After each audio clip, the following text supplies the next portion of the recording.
stressing stressing and saying that Russia lacks aspiration for peace. Zelensky set the tone, who made offensive remarks about the Russian delegation as usual. Even last time, he was not happy with the Russian delegation and the outcomes and results proposed by the Russian delegates were okay for them. But they didn't learn anything. Now he started to comment on the Russian delegation. Sometimes they even threaten with new terror attacks in Russia. But our firm and constructive position rattled Andrei Yermak, who said, I quote, "Russians are doing everything they can to avoid a ceasefire and continue the war. New sanctions," he said, "are critically important right now. Rationality, according to him, is not something that applies to Russia." With such attitude, he went to the US yesterday on June the 3rd. He will try to persuade the Trump administration that a tougher approach to Russia is needed. This means that Kyiv is still quite aggressive and is not inclined to look for sober solutions. I would like to remind the presidential office of in Ukraine and its foreign sponsors that we will respond in kind, and to talk to us from the position of force, let alone in terms of ultimatums, is something that we won't allow.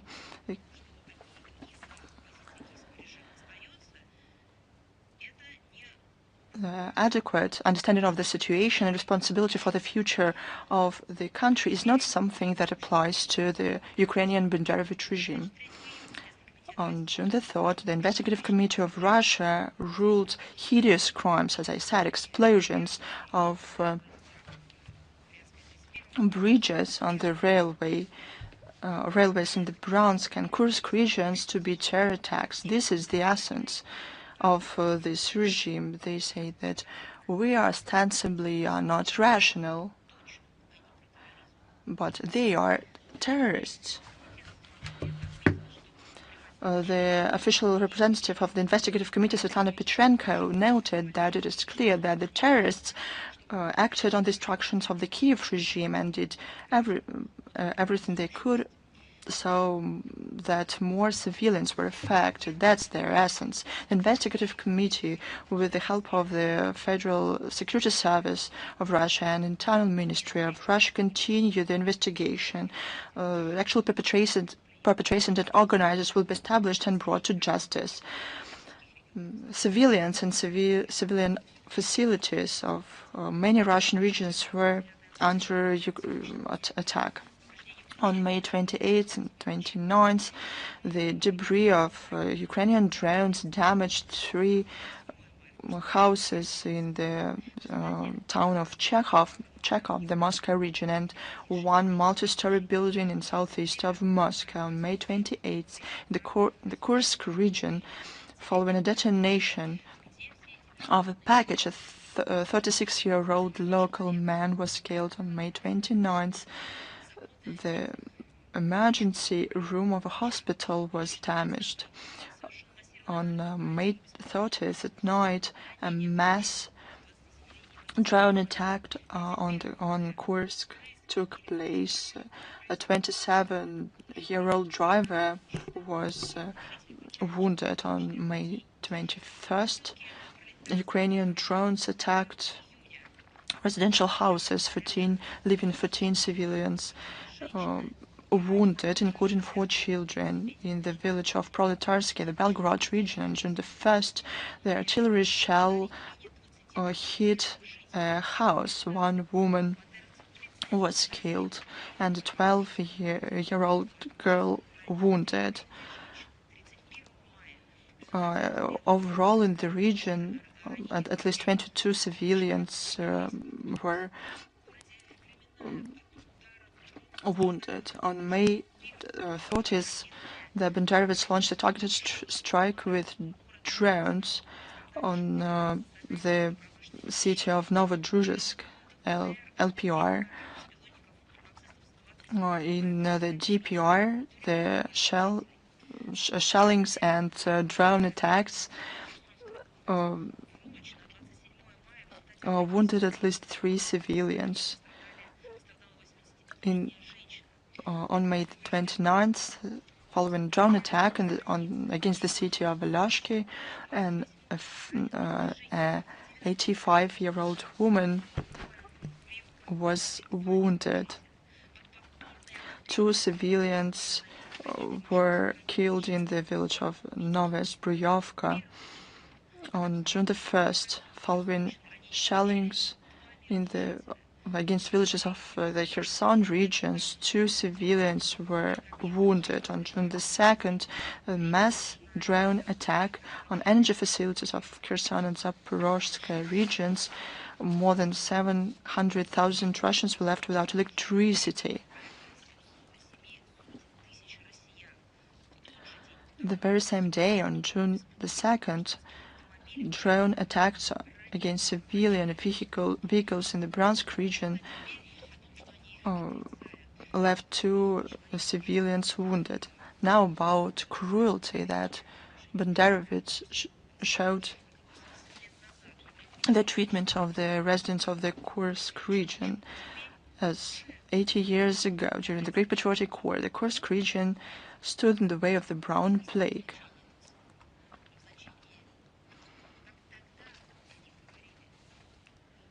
Back then, it was collaborations. Now we're talking about extremists. Residents of the Kursk region are subject to inhuman cruelty from neo-Nazis of Zelensky and foreign thugs. According to the Investigative Committee of Russia, 313 people were killed by them. 794 people were wounded, including 26 children.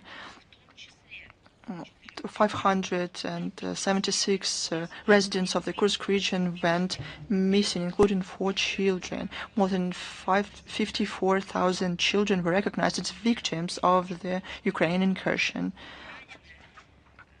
Ukraine still has 34 residents of the Kursk region who were took away with force. And they were subject to beatings, humiliations, threats to be killed. Some of them were taken to prison. But what for? Simply for the fact that they were civilians in Russia. But all of them will be punished. All of the perpetrators will be punished. The Russian courts continue to pronounce verdicts to the Ukrainian neo-Nazi and mercenaries for their military and other crimes. Long sentences are given to Ukrainian militants: Roman Bura, 16 years, Sergei Palayda, 15 years, Alexander Maslenkov, 16 years, Vadim Razgon, 15 years, Vitaly Soloducha, 16 years, Dmitry Senkevich, 15 years, Nikolai Popovich, 16 years, Valery Misharsky, 17 years, Dmitry Muntan, 16 years, Maxim Levchenko, 16 years, Vladimir Nikolenko, 16 years, for the use of weapons against civilians and Russian soldiers, and for preventing evacuation of civilians in the Kursk region. 29 years and 4 months in prison were given to the Azov militant Dmitry Kucherava. In March 2022, he, together with other soldiers, shelled from a mortar the village of Berdansk, DPR. 14 years in prison. Their absentia were given to mercenaries from Great Britain and Sweden, Gary Bonin and Jonathan Quantz.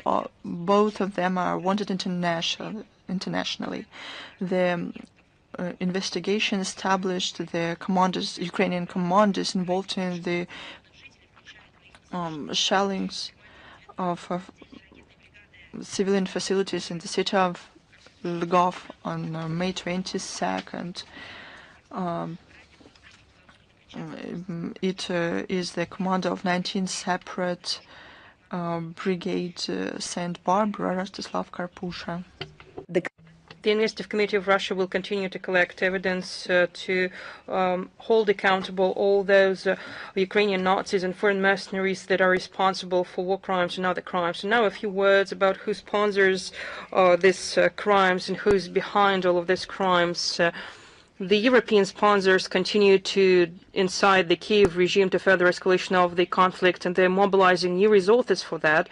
On May 27th, the Council of the European Union approved the Security Action for Europe instrument that will provide up to 150 billion euros that will provide urgent and major investments into European and Ukrainian defense industries. May 26, the Dutch defense minister has informed about the transfer of the F-16 fighter jets that were promised to Kiev. They supplied 24 jets in total on May 28. As a result of the meeting of defense ministers of Ukraine and Germany, it was agreed to provide 5 billion euros military aid package that will be used for the production of long-range weapon systems, as well as for the supplies of Iris-T and its missiles. Earlier, European countries received energy resources from Russia at a just and profitable price in order to, we developed culture, humanitarian contacts, and we already can see the results of the policies pursued by those who are speaking about peace, but yet they're holding a knuckle just behind their back. The economy is collapsing in the eyes of surprised Germans, and the prospects of industry and science are quite blurred. Enterprises are leaving Germany, but Berlins have new friends, terrorists in Kiev. The German Chancellor has committed to pay for the Starlink satellite systems, as well as to buy long-range weapon systems of Ukrainian origin. They also underscored that there is no longer any restrictions to the range of the weapons delivered to Ukraine. Only by that, they say, Ukraine can protect its own territory. How the terrorist gang of Zelensky is protecting their country by carrying out drone attacks on residential areas and civil facilities in Russia almost every day, well, everyone can see that. The unbridled supply of weapons to Kiev has a seamy and ugly side. There are more and more information that weapons have disappeared in the unknown direction. In particular, Americans have information that Kiev stole $12 billion from all the financial assistance provided by Washington to Kiev. They report that nearly 30% of the supplied weapons and military hardware hasn't reached the armed forces of Ukraine, and the most part of it has ended up in the hands of international criminal and extremist groups. And now a few words, I don't know even how to say it, luckily or unfortunately, I think everyone will have its own way to describe it. I'm talking about the so-called voluntary mobilization. Amidst the frantic attempts of the Bankover Street to make up for the losses in the armed forces of Ukraine, the voluntary mobilization of the Ukrainian youth has failed, as it was stated by the deputy head of the office of the President of Ukraine, Pavel Polesa. 2 months after the launch of the enlistment program for Ukrainians aged 18 to 24, only 400 people applied. The young Ukrainians do not want to die for the junta. Do you know why?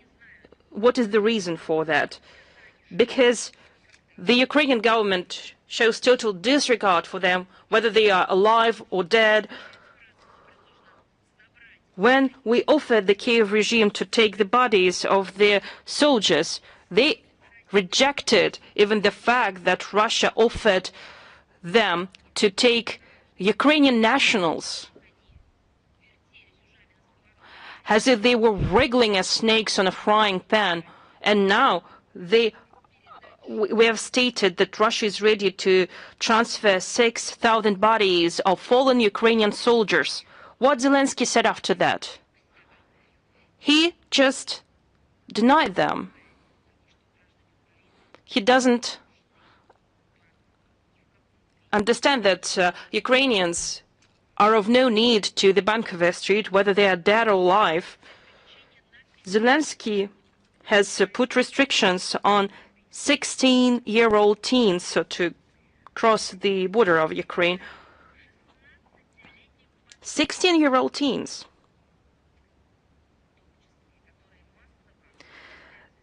They are being expelled from the Ukrainian university, and therefore they have no right to draft deferment. How is it even possible? It's a true genocide, outright genocide, that is being organized by Zelensky and his gang against the Ukrainian population. As school students, these young Ukrainians can be sent to military draft officers this fall. The draft evaders, the number of them has increased manifold. Different estimates put that from January to May 2025, more than 25,000 Ukrainians deserted, while in 2024 there were 35,000 of them. Desertion and emigration has become common among Ukrainians. According to the Ukrainian Ministry of Economy, since the beginning of 2025, 104,000 persons escaped the country, and over the past 3 years, from 600,000 to 1 million Ukrainian nationals, able-bodied nationals, have left the country. They will refute the figures, but the real figures could be much higher. But we are using the tested statistics, the checked statistics. There is an apparent depopulation of Ukraine given the growing losses on the front line. The Ukraine's fight against its own history is taking more grotesque forms. You know that they have cancelled the Victory Day. They renamed all the towns and streets that had a connection to Russia. They demolished all the memorials, and they have declared war on Alexander Pushkin. And now it is time for the Children's Day. On May 30th, Zelensky has issued a decree to transfer the observance of the Children's Day from June 1st to November 20th. I just will explain that on June 1st, this day is observed in Russia, Belarus, Azerbaijan, Kazakhstan, China, Vietnam, Bulgaria, Latvia, Estonia, and many other countries. And Western Europe is predominantly observing this day as the World's Children's Day on November 20th, because on this day in 1959, the UN General Assembly adopted the Declaration on the Rights of the Child, and in 1989, it adopted the Convention on the Rights of the Child. By this action, the Kyiv is trying to artificially shape a new reality in which Ukraine has nothing to do with Russia, but yet it has broad and strong ties with the West. At the same time, it doesn't matter on what day this holiday is observed. What's important is to really care about children, to protect their rights and interests, not to speculate on this topic without theatrically wailing about it at the various international fora, with what the Ukrainian regime is doing with an enhanced irregularity.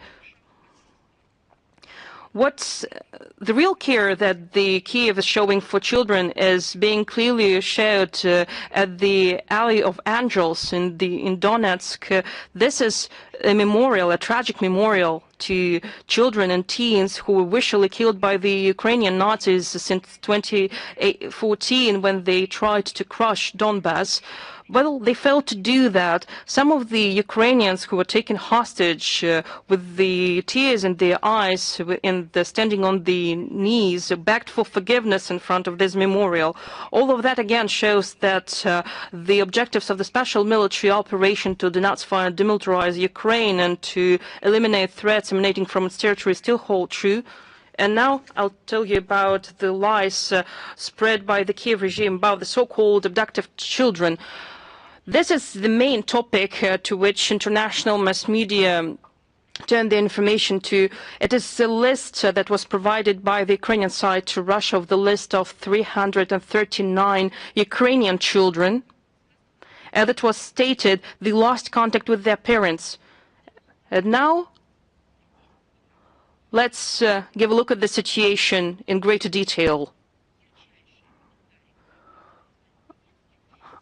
I would just to draw your attention to what Mr. Medinsky said, but yet I would like to provide facts and quotes. First, I would like to say that previously Ukraine stated about 20,000 minors. You probably think that it was stated in a show or in social media, but yet on October 2nd, 2024, this figure was provided by the Ukrainian Commissioner for Human Rights in the Ukrainian Parliament, Dmitry Lubinets. He stated that there is 1.5 million of children that still could be deported by Russia. Later, the figure of 20,000 Ukrainian children has become the main element of the Ukrainian propaganda. In OSCE, representative of the Kyiv regime, Yuri Vetrenko, provided information about 19,546 Ukrainian children. And this story was successfully sold to the West.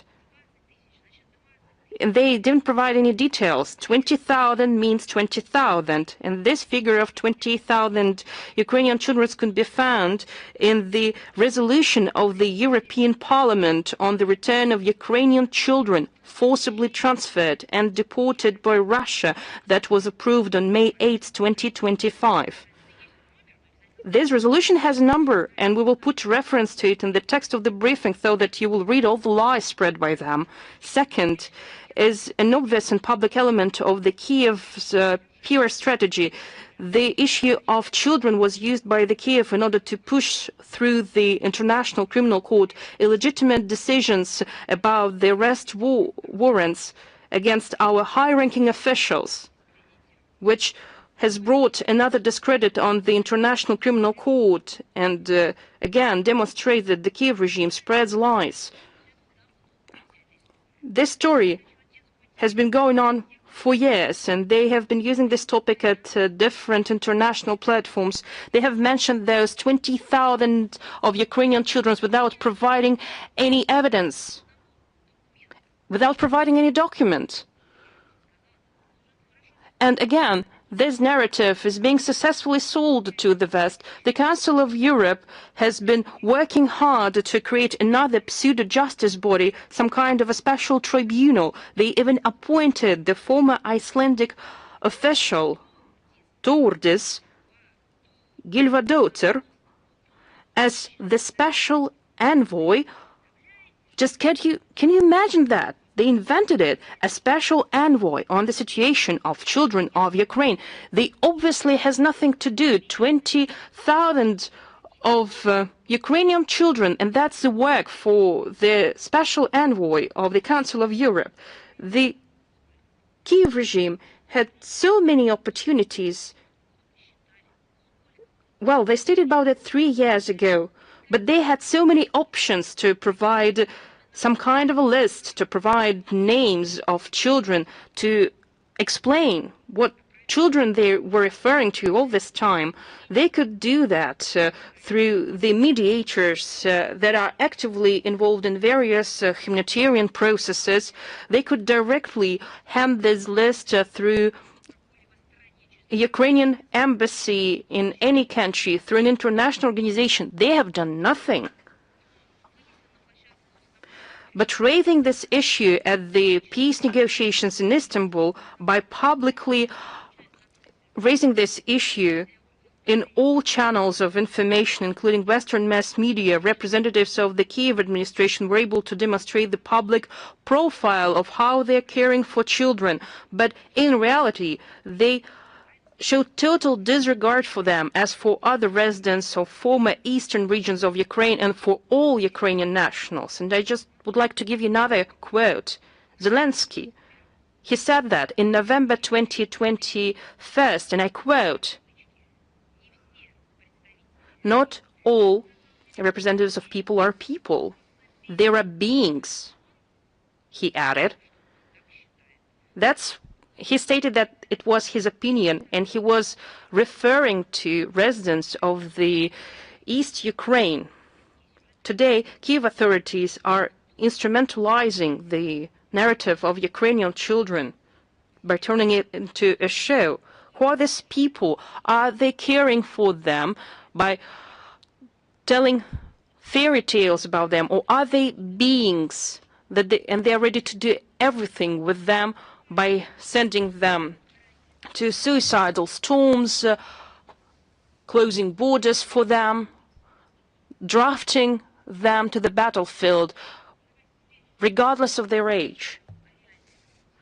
And now I will tell you about the real work, because in reality, no child was abducted. Russia is getting children out of the shelling area and evacuates them to a safer place.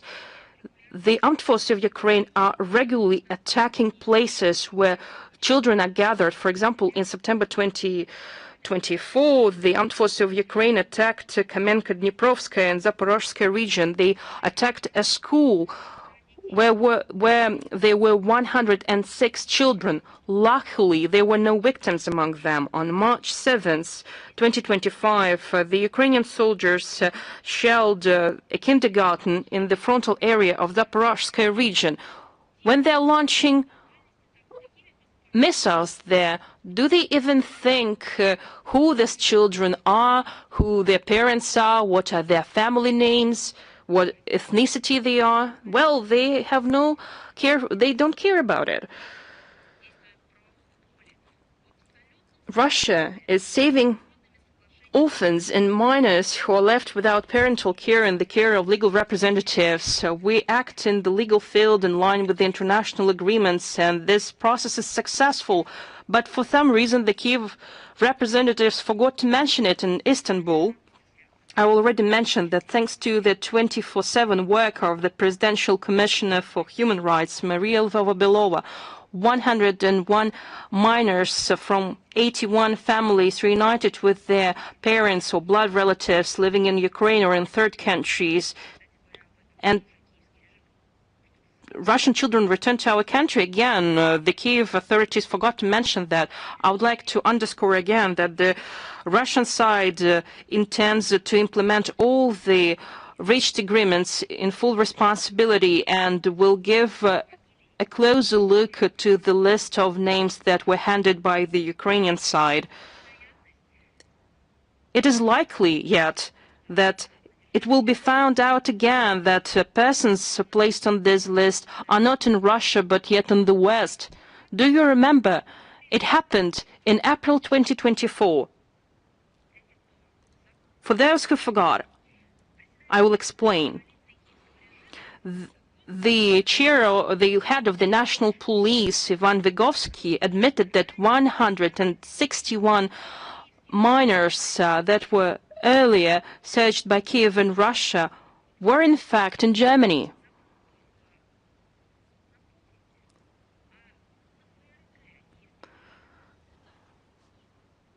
And just please, could you remind me if Ukraine filed a lawsuit against Germany for the fact that Ukrainian children ended up in Germany at that time?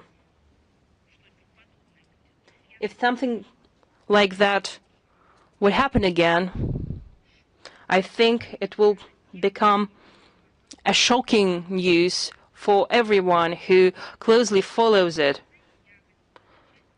You know, I would like to finish this part by quoting the prominent Soviet writer and playwright Yuri German. In his novel about Peter the Great, he wrote, and I quote, "There is a scoundrel, a rascal, who will perform a mean act, and they will say that they are doing it for the sake of children." I think Yuri German could hardly imagine that after the end of the first quarter of the 21st century, the quote from his novel will portray so clearly and precisely those who are managing Ukraine today. It is time for Ukrainian junta to understand that to organize a peer stunt with the help of children is just cheap, immoral, and false. We have drawn attention to President of Serbia, Alexander Vučić, in an interview to RTS channel, commenting on the published information by SVR, Russian Foreign Intelligence Service, on supplies of weapons to Kyiv regime, despite the declared neutrality. He said that the military cooperation of Belgrade with foreign partners will be revised to identify fraudulent end-user certificates. We believe that the declared measures will allow to terminate the dubious export schemes and the leaking of military goods to wrong consignees. We hope that the measures will be sufficient and effective in order nothing to cast a shadow on the relations between our country, and I would add, not to cast a shadow on the sincere feelings of the Serbian people, the people that understands everything perfectly. We have received a whole number of questions on joint drills with Belarus will take place in September. It's formulated in this question. The countries that are rival to Russia have already launched a campaign to denigrate this, and Poland has announced response drills. And why the West is becoming a target of propaganda attacks by rivals? I will reply this question. During the previous briefing, against the background of growing tensions in Europe, NATO countries are growing provocative military drills near the Russian borders, and the major attention will be paid by the alliances paid to allied forces against Russia. 300,000 servicemen participate, and operational plans are made. New tactical schemes are tested. For example, last year, these maneuvers, more than 900,000 military personnel from all the alliance countries participated, and around 2,000 equipment units. And those were major drills since the Cold War, and NATO commanders do not hide that such events are a rehearsal of the conflict, that is to say, with equal in force rival enemy. And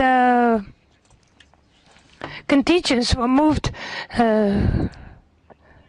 and they were near the borders with Russia on the Danish island of Bornholm. Missiles of medium and small range were tested. We have already provided comments on that. Those are attacking the targets, forcing obstacles, and many other drill tasks. It all is the growing risk of military incidents and destabilizing the security situation. We keep an eye on that. We follow that attentively in this context, and these drills and joint drills with Belarus, their main target is to strengthen the regional military group. It will be held on the testing grounds of Russia and Belarus. It is not against the third countries, and it will be security against aggression of rivals. And the CSTO military groups will also participate, and it will be also joint maneuvers, joint drills. Russia has taken a decision to cut the number of drills. It is nearly a double cut, and to transfer the major part from Belarus into the depth of the territory. It testifies of the readiness of our country to participate in negotiations to lower the tensions in the region. Unfortunately, NATO countries did not respond, as Warsaw is planning to hold new maneuvers in order to literally shift the blame.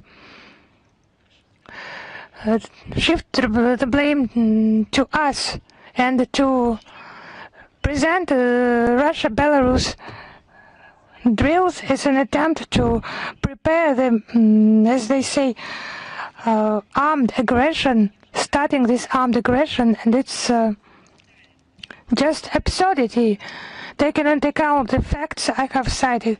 So let us now compare the defendant drills and our drills. It will be just certain specific categories in order to provide this qualification, in order not to leave any accusations against Russia and Belarus. So the Tom's Defender is held annually. The West is held once in 2 years. However, in 2025, it did not take place because of the decision of Moscow and Minsk. The duration of Defender is bigger. In Defender, it's 32 countries, and the West, it's just 2 countries. Taking into account the CSTO drills as well, it's 5 countries. And here's just up to 5 countries. According to the scale, Defender is 25, 90,000 servicemen. And the West, it's 25,000, so it's many times smaller scale. It's 15 times smaller. So now the territorial scale. Defender, it will be, it will target the Baltics and Europe. And the West, it's in the depth of the territory of Russia and Belarus. Now targeting Defender, I have already quoted the formulate as equal rival. It's Russia against Russia. The West, it's defense. It's for the defense of the allied state. It's not aimed against any third country or group of countries. Do you need any conclusions? On the basis of those facts, I think everything is absolutely clear.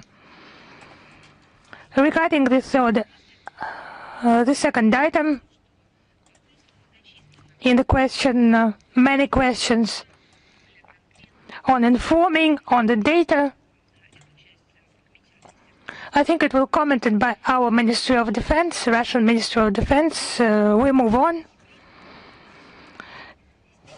Just have a look. This hybrid war, it's actually according to some other rules. Someone says even without any rules. It just touches everything. It's conducted by the West against culture, against monuments, against stability, against development. And for some reasons, it's actually clear for what reason. We mean the rivalry of spirits, the force of spirit. It concerns everything. This is about Christianity and Orthodox beliefs. We now see what is happening in the Swedish town of Västerås, the situation around the Church of Our Lady of Kazan. Attempts to expropriate it from the Russian Orthodox community. Just imagine the Church of Our Lady of Kazan. Sweden just wants to take it away from the members of the community. Maybe they do not just pay some taxes, or maybe they just use it not for some other reasons, for some other purposes. Maybe they are not in compliance with some rules. It can happen, but no, that's not the case. They just want to take away this church, the Church of Our Lady of Kazan, for security reasons. I would like to note that the land plot was legally acquired by the Russian Orthodox community in this town back in 2009.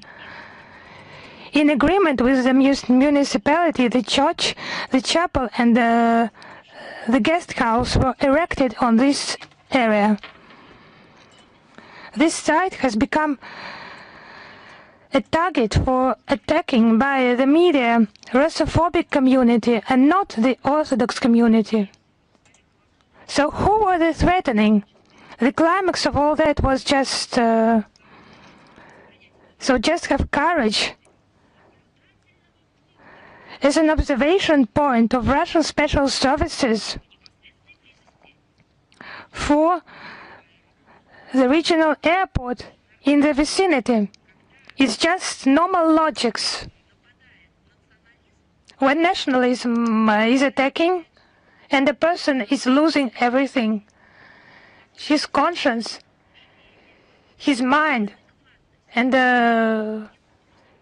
critical thinking just becomes inadequate. I would like just to ask a question. In Sweden, are they aware of such notions as geolocation, internet maps, replicas of satellite data on the internet regarding the sites, that people use this information for various purposes, online web cameras? It's not been used with regard to the airport. It's just absurd, this story of building a church in order to use it as an observation site. If we have so many technical means, it's noteworthy that the municipal authorities that 3 years ago just nearly closed, you will now think, a church. They were about to close an airport, but local residents just protected it. They were for its preservation, and now they are concerned about its security and inventing some stories about alleged threats to its security. They just need medical treatment. All those who invent that, who cannot ask direct questions, it's just absurd. Russophobic fantasies of provincial politicians, they're just beyond any limits. It's not the first time of actions against believers in Sweden. They regularly burn the Quran and desecrate other sacred writings. Now, under the pretext of those security reasons, the municipality just denies the Westeros Orthodox community their right for religious beliefs, and we just hope that this shameful practice, shameful for Sweden, will not be implemented. Actually, all people are different. In Sweden there are good and bad people. I hope there are more good people, and those who are bad, they will become better, but like in any other country. But it's just such a shame for the entire Sweden. It's a horror they have invented. As if there is no one who can say that it's not worthy of a country that has maybe says it protects some high ideals, the freedom of speech, the freedom of religion. But there is also good news with the support of the Red Cross in Mongolia and with the support of the Russian embassy in Ulaanbaatar. They have been there has been an expedition organized for the search of Russian soldiers who died in 1939 during the battle near the Khalkhin-Gol River. It is called the Khalkhin-Gol, Our Glory 2025. 30 specialists from 15 Russian regions and more than 130 citizens of Mongolia participated in that. Such a large-scale event has become possible due to agreements of the presidents of Russian Federation and Mongolia reached in Ulaanbaatar on the 3rd of September 2024 and in Moscow on the 7th of May this year. 41 soldier remains were found and 65 Red Army soldiers. The identities of the two of them have already been established with the assistance of criminalists from the Mongolian Ministry of Justice and Internal Affairs, and the data has already been passed to Tokyo that is already conducting research works in Mongolia. And the second stage of expedition will be held in September this year. Now, good news from Kazakhstan. The opening of the alley of eternal friendship between Russia and the Republic of Kazakhstan. It has been done in pursuance of the agreements of the heads of the two states on the result of the state visit of President Vladimir Putin to Kazakhstan on the 27th of November 2024. It has become such a major event in the allied ties of our countries. It's just such a starting point in the relations of Russia and Kazakhstan. The ministers of culture of Russia and Kazakhstan, who made statements during the ceremony, they noted the alliance and common points in the relations of our country and the importance of this event for culture and art. And now the new section on the official website of Russian Foreign Ministry regarding the great victory and all that immense tremendous work carried out by our Ministry of Foreign Affairs and our colleagues in the Russian foreign missions and territorial bodies of the Ministry of Foreign Affairs.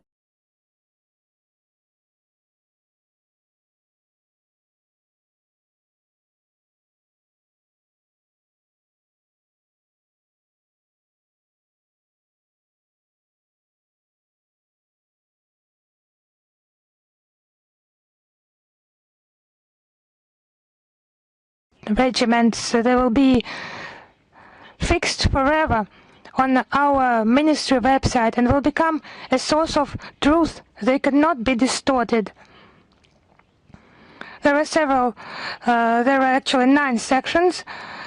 Member acts, photo exhibitions, immortal regiments, media news, interview, video, articles by ambassadors, receptions, military memorial work, and also events of Russian foreign missions on the date of the Victory Day.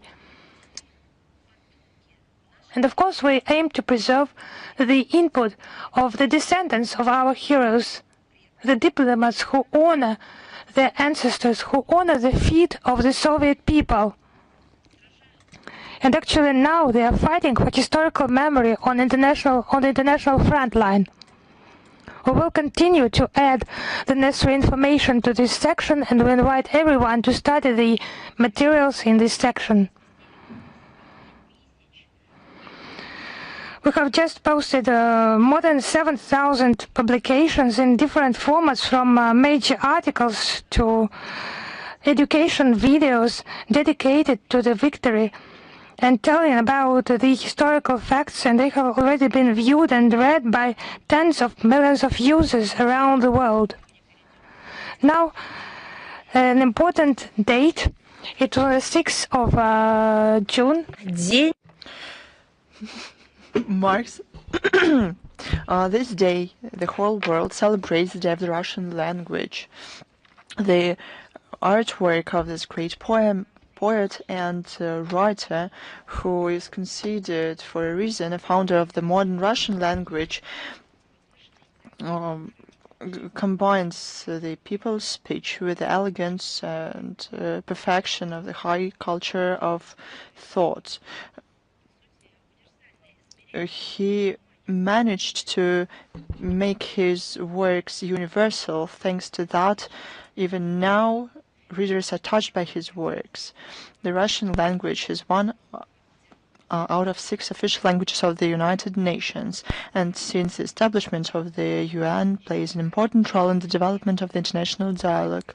According to the decision of the UN Department for Public Information, since 2010, the Day of the Russian Language is celebrated annually within the program of the development of language and cultural diversity. The Russian language makes targeted efforts to protect and support the Russian language in the world. Together with partners, we make steps to launch the work of the International Organization of the Russian Language, established in 2023 on the initiative of the President of Kazakhstan. Outside Russia, it is a truly people's holiday. Our like-minded people abroad hold events and actions aimed at underlining the role of the Russian language in their own life and in the global development. On the premises of schools, universities, cultural centers, there's competitions, readings, festivals, Olympiads, and high interest is drawn to large-scale events on the Day of the Russian Language at the platforms of international organizations like the UN, UNESCO, and those organized by Russian missions in New York and Paris. There's an exhibition, the Russian alphabet, in the pictures of Maria Zakharova. We'll talk about it in greater detail in the text of our briefing. It will include links. We'll talk about more events to celebrate this holiday at the official accounts of Russia's foreign ministry. To learn more and to find more interesting materials, it is possible on the information service window to Russia.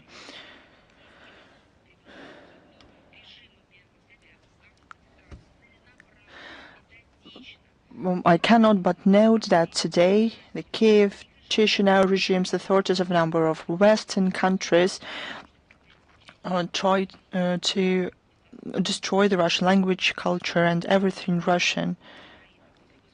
Let's take Ukraine. After coup d'etat in 2014 that was organized from the outside, the Kyiv regime have been pursuing a policy on total derussification under the pretense of decommunization. They came up with this term.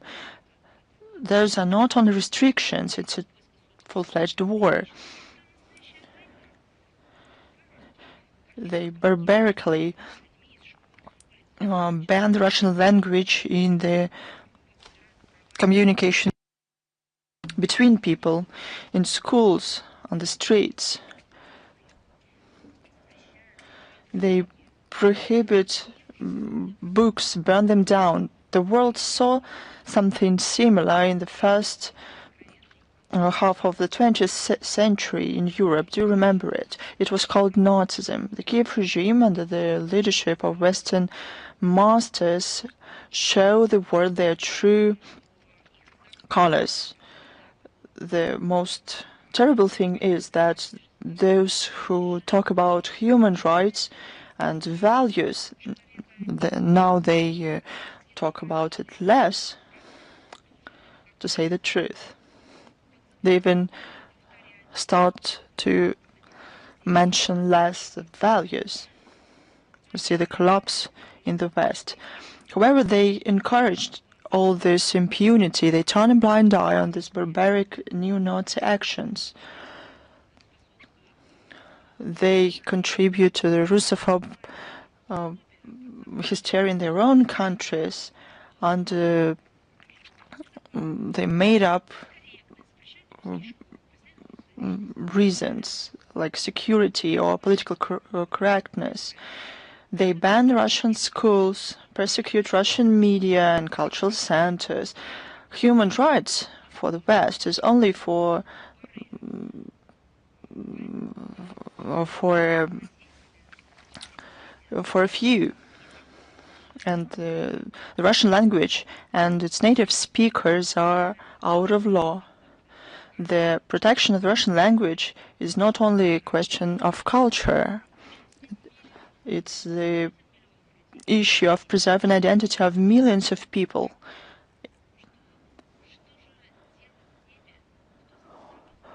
What are we to do with those who have been creating the richness of the culture of our country for centuries? A lot of Russian compatriots live all over the world, and Russian is native for them. It's the issue of responding to Nazism, to protecting our meanings and values. We will do everything we can to inform the whole world about the facts, to demand from the international organizations to give evaluations on this genocide. And we have a language to speak, and to speak beautifully. We announced, as you know, the Nizhny Novgorod is hosting on May 5th, 6th a global digital forum. It will be participated by more than 2,000 foreign guests. I would like to announce the section that our department is in charge of. It is called the Responsible Fact-Checking in the Era of Post-Truth, New Possibilities for Cooperation. The discussion will be participated by foreign journalists and experts from Turkey, France and Ireland. In November last year, Moscow hosted the second International Forum Dialogue about Fakes 2.0, organized by NGO Dialogue Regions with the support of the Foreign Ministry of Russia. The key event of the forum was the presentation of the concept of the International Association on Fact-Checking, including the Code of Responsible Fact-Checking. These global initiatives emerged as a response to never-ending flow of fakes, disinformation campaigns, and pseudo-fact-checking promoted by the West. Today, it includes more than 55 experts from 20 countries. We hope that the Global Digital Forum will become annual and will give impetus to establish and deepen international cooperation in this sphere. I'm ready to take your questions. Please, is the International Affairs Journal with us? Good afternoon, Madam Zakharova.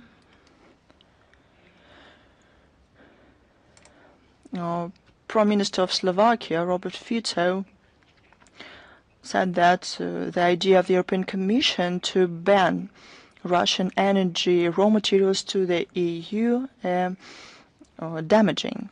What can you say about it? We saw those quotes during the conference of conservative political forces on May 29th in Hungary. The president of Slovakia, criticized the economical damaging EU strategies, like banning energy supplies from Russia. I think this is one more reason showing that everything is timely. There's nothing surprising. Russia ensures 2/3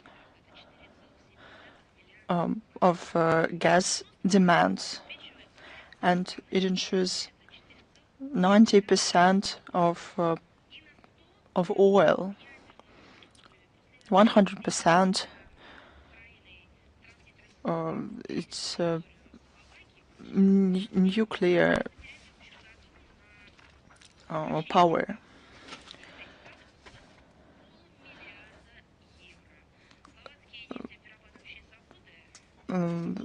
Slovakia will lose about 500 million euros. Two-thirds of electricity in Slovakia is produced by two NPPs in Slovakia, as you know, and the nuclear energy is supplied there by the Russian company. The European Commission essentially encourages Slovakia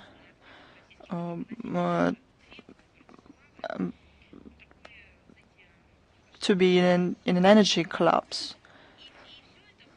And all of this is done under the mottos of human rights, development of the European continent, and a brighter future. This is the aspiration to harm everyone, Russia, and not only Russia.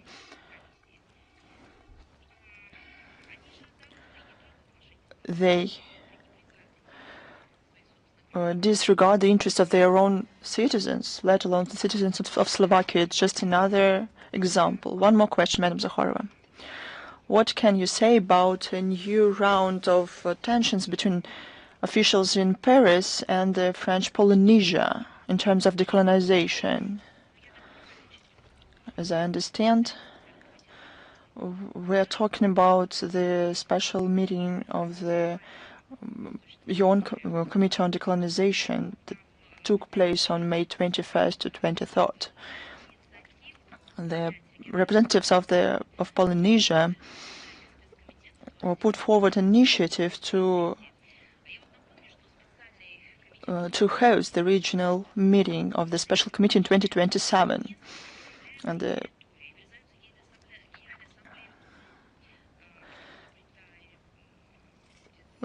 in the UNJ resolution of May 17, 2013, confirms the right of the people of the archipelago for self-determination and independence. However, Paris ignores this.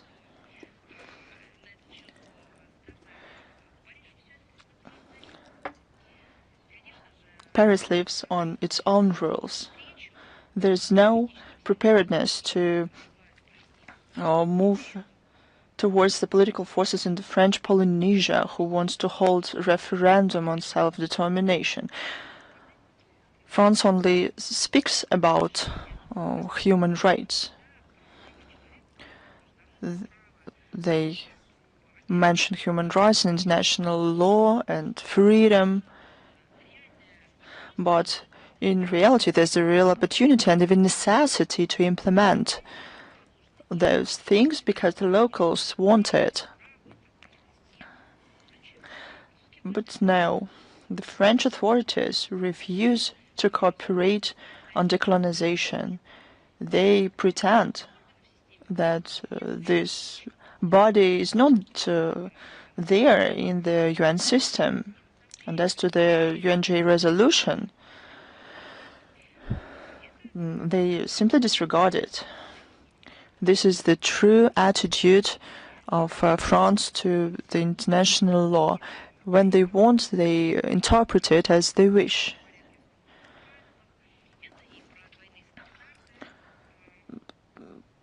They show double standards that are a part of the rules-based world order.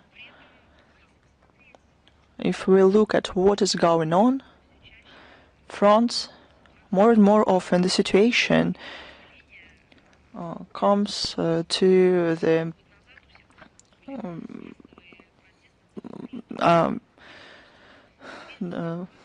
population that is not content.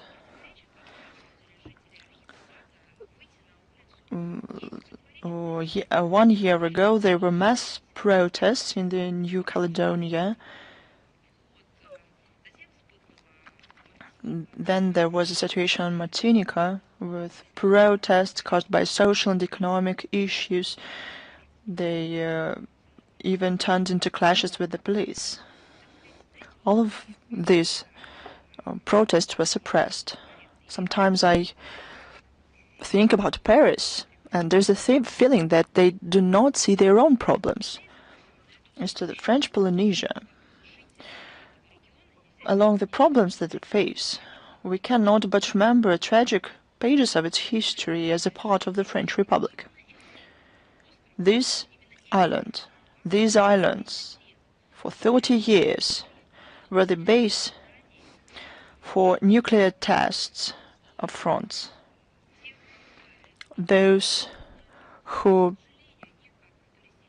know this place, they know it not because it's a paradise for tourists, but because of the news of geopolitical and military character as to the consequences of these tests. This is an issue for locals, not only for environmental experts, but for everyone. And Paris do not want to answer those issues and questions. Paris should refuse the colonial approach to their own territories before commenting on situation in other places. All these issues has international and local dimensions, and these problems must be settled. That's what they should think about. Thanks to you. Is Rita with us?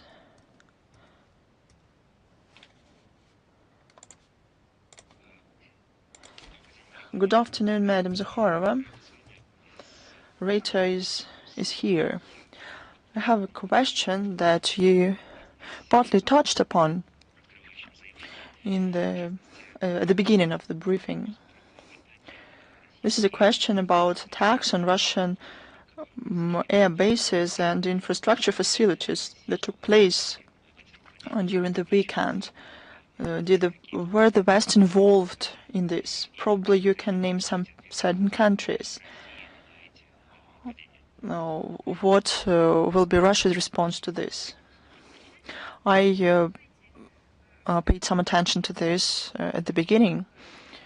The question is very interesting, but in this particular case, on this particular bridge, or this train, this ambulance were blown up or attacked, is the West to blame for this or not? The West is involved into terror activities of the Kyiv regime.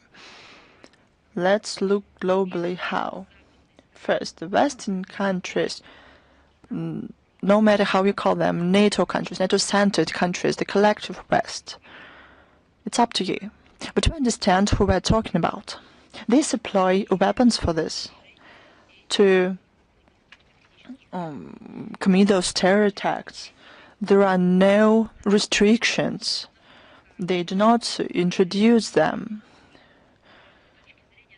And whether it is legally, it is legal, and they have stopped to answer those questions. They provide coordinates because only Western countries have capabilities for this, or companies that are affiliated with Western countries and governments. No terror attack. That it is absolutely clear, because of facts, can be called only as a terror attack, has never been condemned by anyone. No one even tried to say a word to the Kyiv regime because of it officially. And I remember the words about Paris when there was a terror attack against a media outlet. There were a lot condemned that terrorism and that it cannot go on like this, and foreign minister joined in and said that journalists cannot be subject to terror attacks. But did Paris say anything about the killings of journalists by the Kyiv regime? No, nor individually or at any platforms. They could have told within their international commitments, but no. The West provides support and politically encourage the Kyiv regime for such steps. After every get-together when Macron comes to, there is a massive attack on civilian facilities. This just shows that the West directly or indirectly participate or involved in these terror attacks. And I mean those terror attacks that are committed against Russian civilians, people, journalists, Russian infrastructure. Спасибо вам большое. Thank you very much. Thank you. Ria Novosti, please. Hello, Ms. Zakharova. Ria Novosti, we have 3 questions, if you allow. First, the German authorities have extended the permanent stay for the correspondent of Ria Novosti. What are your comments about that?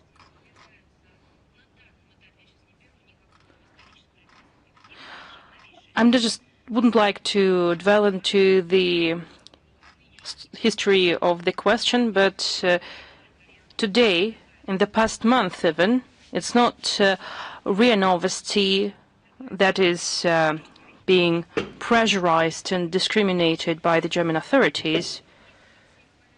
Earlier we haven't commented about it. The same situations is being developed with regard to journalists of Channel 1. They're also operating in Germany. When it became clear that it's not a mere coincidence, it's not just a technical problem, it's a clearly policy being systematically pursued by the German authorities with regard to Russian journalists in order to prevent the normal operations, we have decided to take measures in response, symmetric measures. Well, it doesn't matter, but measures in response will be taken with regard to German journalists that are credited in Russia and that are working in Russia.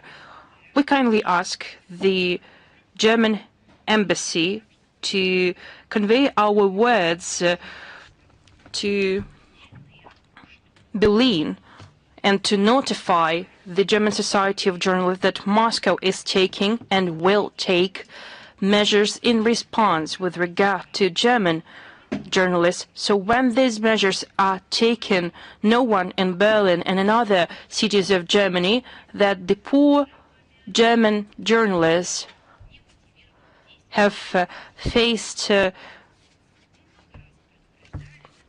unjustified actions of Russia. We have proposed so many ways to solve the situation, but they didn't help. And right now we are developing responsive measures that will be developed and implemented quickly. We wouldn't like Germany to behave as if they weren't warned about it. And second, if you allow, on January 1st, the Russian labor legislation was amended. In particular, it is about the work of foreign companies and representative offices with regard to the ability to hire Russian nationals and nationals of third countries. Could you please elucidate on these amendments? It is true that in line with the articles of the labor code of the Russian Federation, we will provide all the details in the text version of the briefing. These amendments were made this year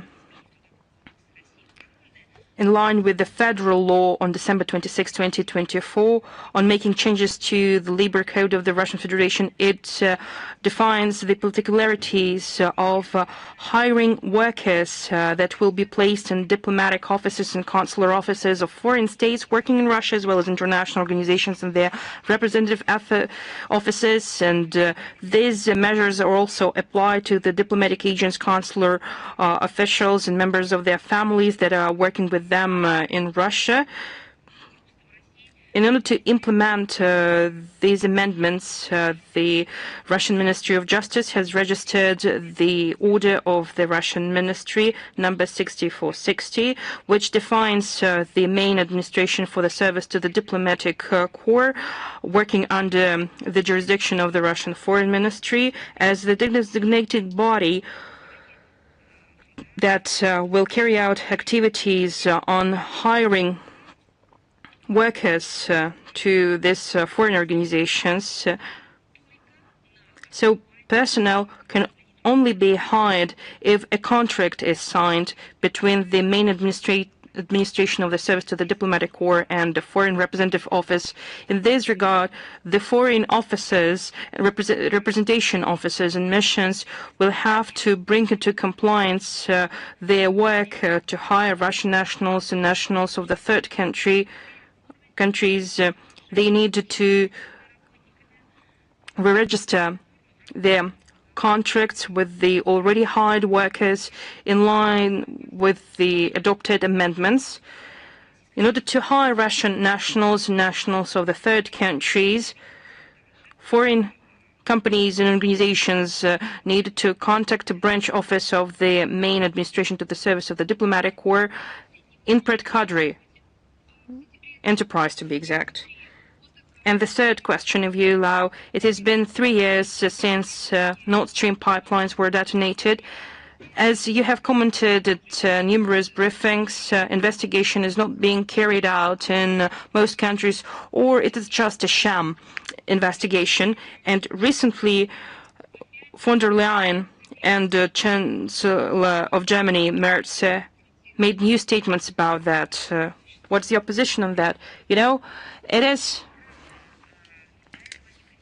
a terrible story.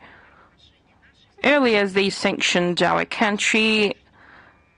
Later, they have imposed secondary sanctions on those who is working with our country. And now, they are imposing sanctions on their nationals, on their economic operators, and they are doing it in a cynical way. President of the European Commission, Ursula von der Leyen, and Chancellor of Germany, Merz, when they have expressed their intention to adopt a new package of sanctions against Russia, they now want to ban the repairs and the further use of the Nord Stream 1 and Nord Stream 2 so that these gas pipelines cannot be used in the future. It is so horrible. I'm not just explaining why these pipelines matter, but first, German businesses and technologies were used there. We are talking about German economic operators, and now they forbid them to carry out all the necessary repair and maintenance works of what they created. It wasn't created by von der Leyen and Merz. It was created by ordinary German people with their investments, with their aspirations. Second, just imagine, there were explosions on the Nord Stream 1 and 2, and there was an environmental disaster. Just imagine what would happen with environment and with security. Again, you wouldn't allow to do anything because you will face sanctions. You know, I just wanted to say that I think it's a prerequisite or the last step towards starting to forbid the treatment of officials and workers who were involved in creating the Nord Stream pipelines, or to forbid the education for their children. Just imagine your father worked on the Nord Stream pipelines, and your children need to wear the special insignia and should be placed in classrooms and the last table to prevent their education. I cannot even comment that.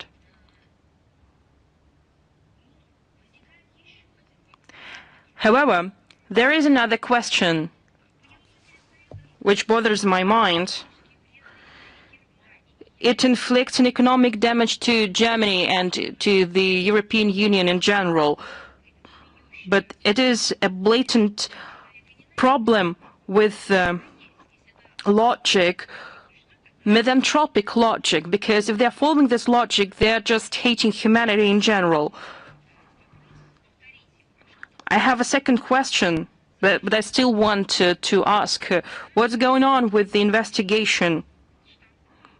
They are rubber stamping sanctions so easily, but what's going on with the investigation? I recall we provided all the details and comments on the investigation in April 2025. The prosecutor services of Sweden and later the police of Denmark have closed investigations in February 2024, citing the lack of evidence. Well, it's just a mere pipeline and it detonated. It's just not important for Northern European countries. And in September 2024, then Chancellor of Germany, Olaf Scholz, stated that we wanted to hold accountable those who is responsible for that if we're able to catch them. You can count on that. He promised it to German nationals, and he wasn't re-elected after that. At that time, he qualified the detonation of the gas pipelines as an act of terrorism, and he called on security services and Prosecutor General's office to carry out investigation without taking into account interests of somebody. Again, it was stated by Olaf Scholz in September 2024. It is 3 months left before September 2025.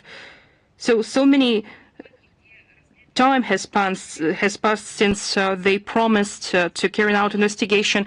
It is the same situation as it was with the Skripal's case, with the Novichok use and the poisonings in Amesbury's and Salisbury's. Do they even understand what is going on there in their countries? Do you have any more questions? I hope you don't have a fourth question. We don't have a fourth question, to be honest. Well, you will have time to ask it next time. Lenta.ru, please. Hello, Ms. Zakharova. Ms. Zakharova, could you please a statement made by Keir Starmer that the United Kingdom is moving to a war-ready regime, and he explained it with the threat posed by Russia. Well, there is nothing new taking into account the logic that is being pursued by the Downing Street over the past years, but they need to specify that they are moving to this regime. It's not just because someone wants to attack them, it is because they are escalating tensions in Europe.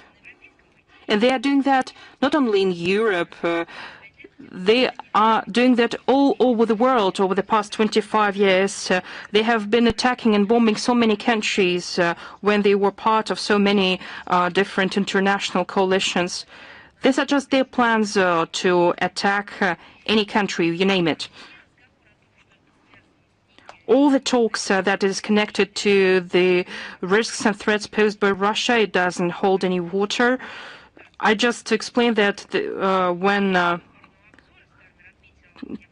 the updated strategic defense review was presented, Keir Starmer noted the need for the country to move to the war action preparedness, and he motivated it with the more serious, unpredictable, and direct challenges and threats, and he even compared this situation with the Cold War era. And in this context, he noted that in particular the war in Europe, new nuclear risks, and everyday cyber attacks and aggressive behavior in the waters and the airspace of the Great Britain. By the way, I would like to notice that the Great Britain was involved in the act of terrorism in the waters of the Black Sea, which was repeatedly stated by Russia. And the Great Britain participated in this illegal act of terrorism, and the Great Britain is providing the terrorist Kiev regime with weapons and all the necessary information so that the Kiev regime could carry out acts of terrorism. And at the same time, the Great Britain feels that somebody is going to attack it. And Russia is qualified as a direct and real threat to London and to its allies due to the large-scale invasion in Ukraine, as they write, which clearly demonstrates the intention of Russia to use military force to achieve its geopolitical goals, to reinstate its sphere of influence in its closest neighborhood, and to destroy the international world order. The Great Britain is speaking about the international world order that bombed Iraq, that attacked as part of the NATO coalition, they attacked Yugoslavia. Great Britain is talking about world order. How interesting. Moreover, before the special military operation was launched, there were 7 years of our appeals to build peace, and we did our utmost in order to prevent a further escalation. But Great Britain did its best to resume this escalation by banning Kiev to have negotiations with Russia in spring 2022. So everything they write in their document is false and not true. We should know that it's very important to understand that apart from Russia, they mention China, which, according to London, which is characterized by London not as a threat, but as a complex and permanent challenge to what? To British ambitions, to their constant wish to hold global dominance. They didn't specify, and they also mention Iran and the DPRK that are called as regional problem makers. Great Britain has nothing to do with the region where these countries are placed, but yet they believe that they have the right to make their assessments about the region. It's their typical approach to besmirch, to say rude statements without providing any information, and to do their dirty work.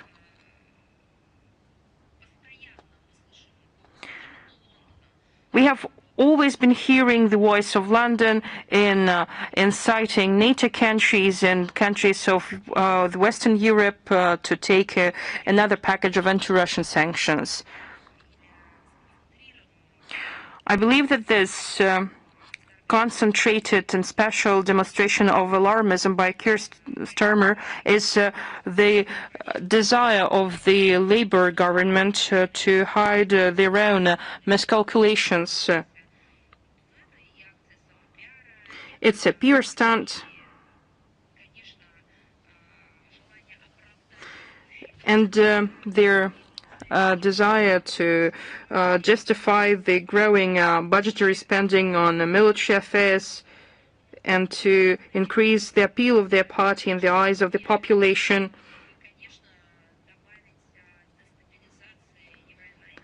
and to add to the destabilization in Europe so that they wouldn't be seen in a bad way.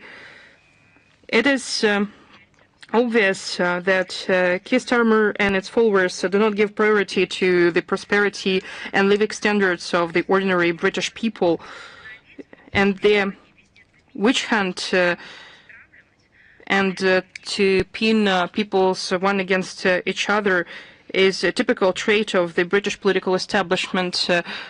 It is obvious that they want to create and sow another conflict in Europe. Thank you for your detailed commentary, and if you allow, I have another question for you.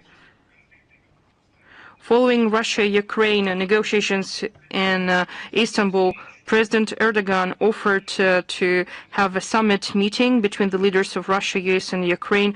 What is the position of the Russian Foreign Ministry to the prospect of holding a trilateral meeting in this format? Could you please repeat your question? Because as far as I understood, you were talking about the summit. President Erdogan, I would like to underscore that this is the question that should be referred to the executive office of the Russian president, because this information is being distributed through their channels. Voice of the Fatherland, please.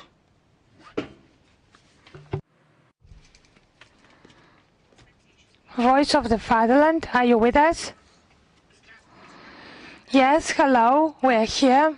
Madam Zakharova, Vladimir Putin has recently signed a decree on the detriment done by Western countries and foreign actors to the Russian Federation. Does the Foreign Ministry has specific information about this harm done?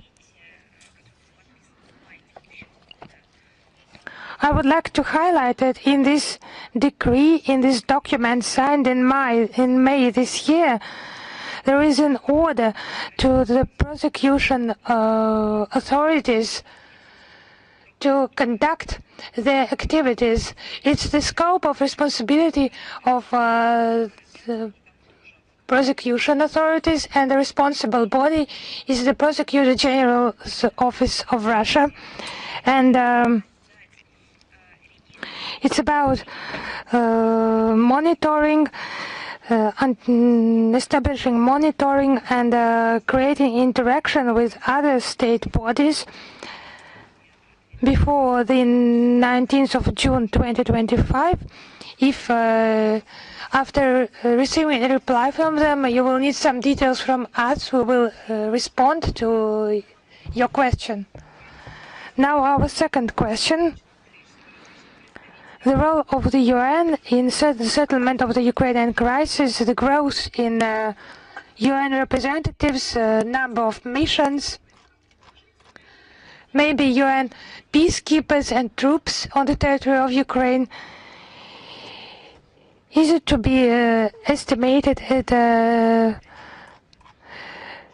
as a negative development? So as we have mentioned, there are mechanisms and steps, some of them taken by the Security Council, some of them additionally agreed. It has all been documented, but I repeat, it's not the UN secretaries that make such decisions, it's member countries that allow the Secretariat to implement them. So do not think that some statements by the Secretary General will be made. We will just be notified. No, it's just the adoption will be done by member countries in a working order. And it has no relation to Ukraine at all. I'm just describing the procedure to you. And there is no basis to comment what you have mentioned in the context of Ukraine. Thank you. Thank you. Is Ukraine.ru with us? Yes, hello, Madam Zakharova. Anna Cherkasova, Ukraine.ru outlet. How would you comment the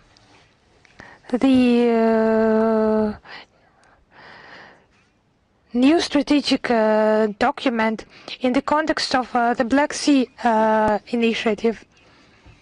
Yes, actually, it is to become the basis of some strategy With regard to the Black Sea region, of course, it's a strange document because everything is shocking there, including its tone, because Brussels, maybe because it has too many political ambitions, maybe some geopolitical emotions that prevail there that should not be demonstrated now in some manner. Maybe they're just not aware, they do not know the geographical realities. It's my guess, taking into account the level of those European officials. So the strategic document adopted in Brussels, that is to determine the policy, further policy in the Black Sea region. I just remember very well Liz Truss. Back then she was Foreign Secretary in the UK.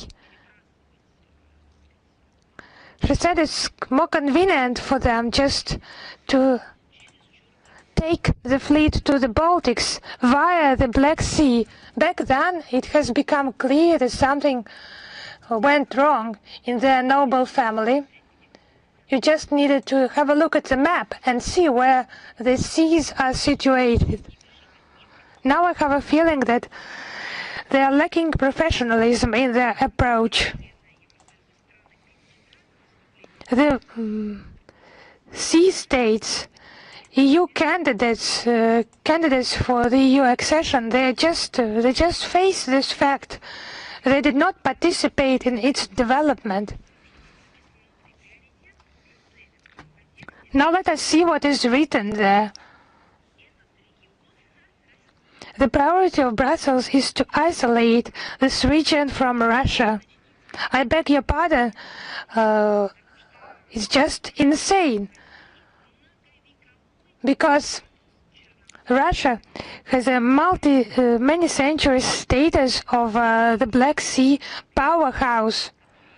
Of course, you can listen to people like Liz Truss, who were in Great Britain, and thinks that it's more convenient to transport the fleet to the Baltics that way, but it's just a geopolitical nonsense. That's what they're talking there. It's just an attempt to turn the Black Sea into a territory of rivalry imposed by the European Union to the Russian Federation. I have just answered a question about Keir Starmer statements about the necessity to prepare for the war. So they have just started this aggressive stage, this painful stage. They want to start some new story on the European continent. It's just some insane thoughts. It's provoked by their mad thoughts. So it's just scary, this lack of knowledge. Who prepared that report? Because before that it was prepared by Ursula von der Leyen and Kaja Kallas, who are just proactive in the preparation of the region for war confrontation through the growth of the irrelevant infrastructure, military patrolling, NATO strengthening, and new hysteria due to so-called hybrid threats, risks, and so on. Against this background, the speculations about the importance of the Black Sea region is another link between the European Union and the Caucasus and Central Asia states. It just sounds hypocritical, because you are talking about friendship, but for that you need to isolate the state that has been there for centuries by international law, and with its history it has earned its right to be to be a great Black Sea powerhouse. You just want to cross that out from the from international agenda. What peace and stability and development are you talking about then? Actually, Brussels, I think it's more interested not in infrastructure and transport development in the region, but to bypass Russia in its logistics routes in order to grow its presence, its military presence, among other things, in the Black Sea. Under the pretext of trade navigation, they have already learned to destroy the EU economy. Now they have started those infrastructure projects for the purposes of regional destabilization. Have they asked anyone among public experts, their own community? I mean, maybe some questionnaire, referendum in those countries that allegedly represent Kallas and Ursula von der Leyen. It's just some speculations that are developed separately from the interests of the peoples of those countries. I think that the Black Sea states that have their own policy, not dictated by the EU, they are well aware about the risks of such irresponsible policy that Brussels Euro officials are trying to impose. It's better to say bureaucrats. Now, please allow me one more question. You have already mentioned the Kyiv regime trying to disrupt negotiations, but many experts think that we have chosen the tactics of small steps.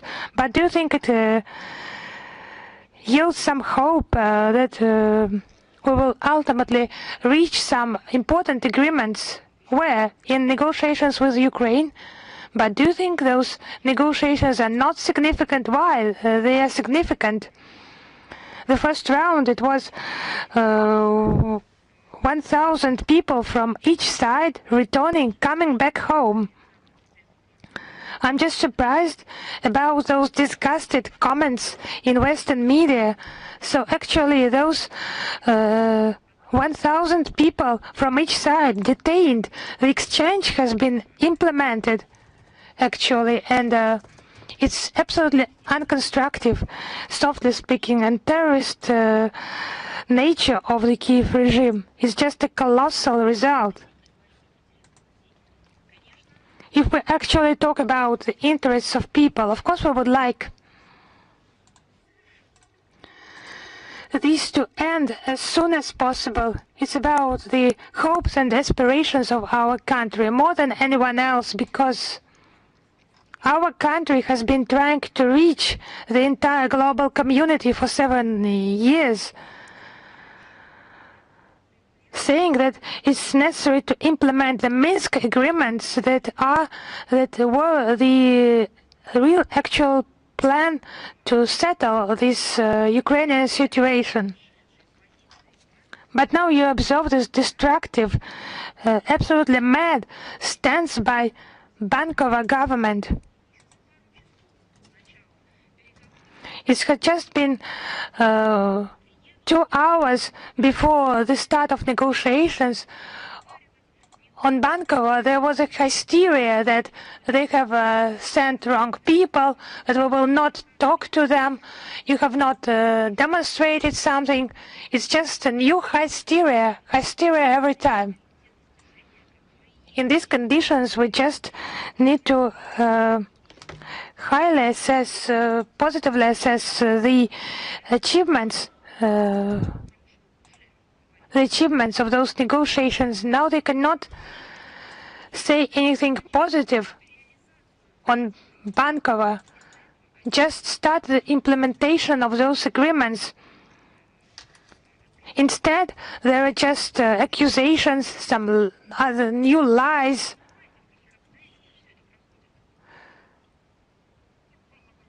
And other humiliations, and just do not forget the circumstances. Thank you. Thank you. Is Komsomolskaya Pravda with us? Yes, hello, Madam Zakharova. I have one question. Yesterday, the Moldova Foreign Ministry recommended its citizens to abstain from traveling to Russia in order to avoid the arbitrary measures, arbitrary detentions. How would you comment on that? If you allow me, I would start in the context of Moldova from other issue. On the 3rd of June, we witnessed the death of our beloved composer, wonderful author of wonderful music for famous films. He passed away. He was 88 years old, this people's artist of the Soviet Union. Eugene Doga is an outstanding figure in the history of Soviet, Russia, and of course Moldovan music culture. His works, they have received global recognition, and his input is immense. His music sounded in cinema, in theater, and during Olympic ceremonies in Moscow and Sochi, at major concert venues of our country and abroad. He was the author of dozens of orchestral and chamber works. His waltz, My Affectionate and Gentle Beast, from a hunting accident film, it is among the world's musical heritage.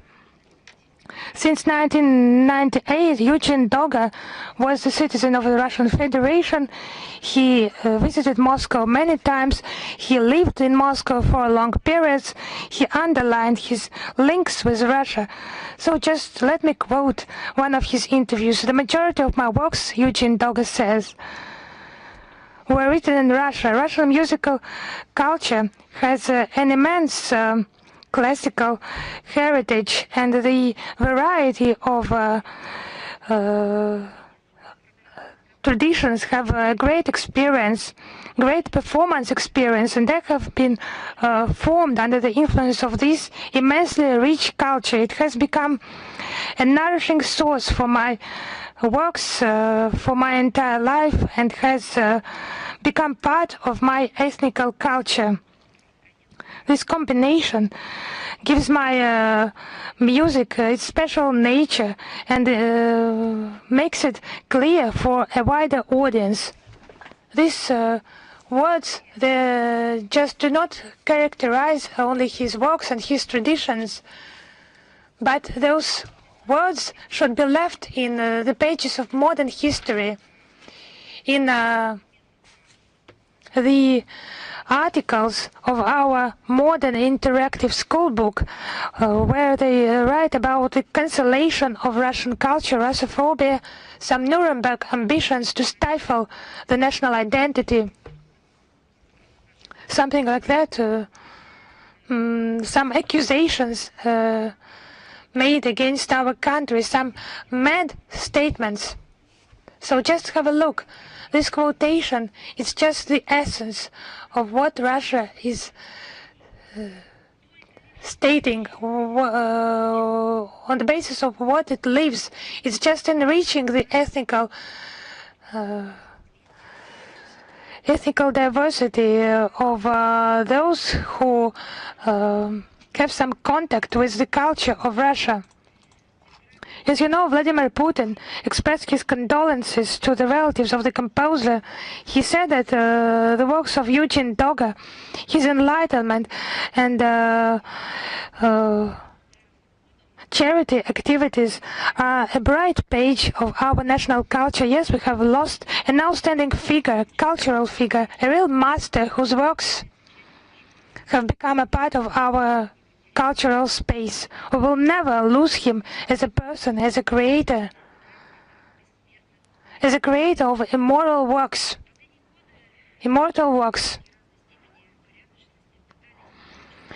In the last years of his life, some politicians who just lack dignity, they just tried to make him promote some Russophobic ideas, but we will remember his input to the Russian culture, and we will just not remember him. We will just live with this music because it is in the hearts of many people and of course of many Russians.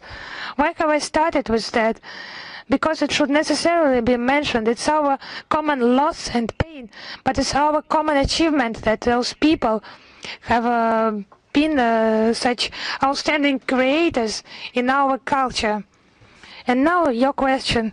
Just think about it. The Moldovan authorities, they just ban or under some false pretext, they just find some pretexts and just try to talk their own citizens from travels to Russia, just under the pretext of some alleged arbitrary actions by Russian authorities. In diplomatic terms, it's a set of ungrounded statements not backed by facts. This is nonsense. The Moldovan authorities, following suit, their Western curators try to accuse Russia in what they are doing, not us. We don't do this. The officials in Chisinau say that Moldovans that come to Russia may face the legal arbitrary actions from the Russian authorities.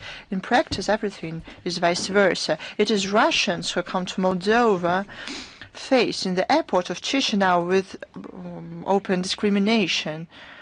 Even some people of Moldova and representatives of other ethnicities who live there with their Moldovan passport are discriminated against by the authorities. They are subject of additional checks. They and their children are stripped of basic conditions, food, water, possibility to connect with the world, and embassies of Russian mission, Russian embassy there are not granted the access to compatriots. This contradicts the Convention on Consulate Relations. This is characteristic of the Chisinau regime. Independent, first of all, Russian-speaking media are closed down under made-up pretenses. Since February 2022, 18 TV channels and more than 60 internet resources were closed down. There is more pressure on political opponents. The tax service of Moldova blocked assets of the head of Gagauzia, Evgenia Gutsul, and a number of oppositions. There are attempts to ban Evgenia Gutsul from possibility to fulfill her